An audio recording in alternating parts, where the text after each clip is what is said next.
వీళ్ళందరూ విలపిస్తున్నారు హిరణ్యాక్షుడు మరణించాడు అని. ఏడుస్తుంటే హిరణ్యకశిపుడు వచ్చాడు అక్కడికి.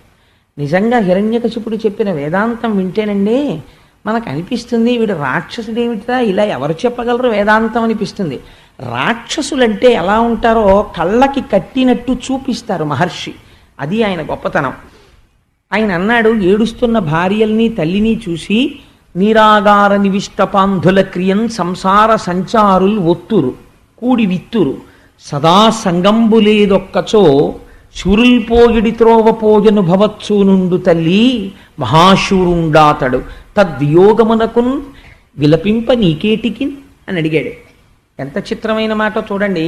నీరాగార నివిష్టపాంధుల క్రియన్ సంసార సంచారుల్ ఒత్తురు కూడి విత్తురు సదా సంగంబులేదొక్కచో.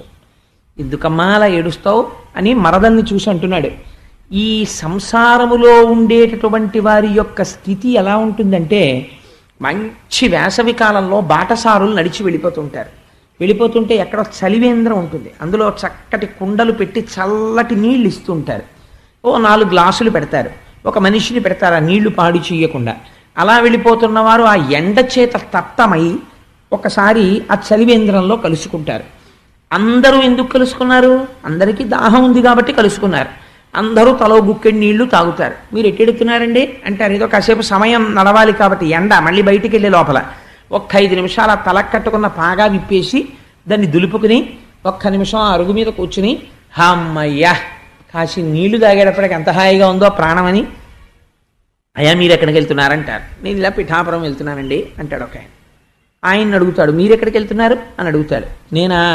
నేను ఇలా ఇటువైపు రాజమండ్రి వెళ్తున్నానండి అంటాడు. అంటే ఈయనో దిక్కెడుతున్నాడు, ఈయనో దిక్కెడుతున్నాడు. ఇంకో ఆయన అడుగుతాడు, ఆయన జగ్గంపేట వెళ్తున్నానంటాడు. ఇంకో ఆయన అడుగుతాడు, అబ్బాయి నేను సముద్రం తోటకు పోతున్నానంటాడు. 4 దిక్కులు ఎందుకు కనుక్కోవడం అంటే, ఒకరితో ఒకరి యొక్క అనుబంధం ఎంతవరకు అంటే కాసేపు అక్కడ విశ్రాంతి తీసుకునే వరకు. ఆ తర్వాత ఏం చేస్తారు? 4 కలిసి మంచినీళ్ళు తాగామండి, బాగుండదు, నేను పిఠాపురం ఏంటి ఇలా రాజమండ్రియే పోతాను, ఈయనతో అనేం వెళ్ళాడు, ఆయన అలా పోతాడు, ఇది ఇలా పోతాడు. అలా అమ్మా ఈ సంసారములో ఉండేటటువంటి వారు ఏమిటో తెలుసా?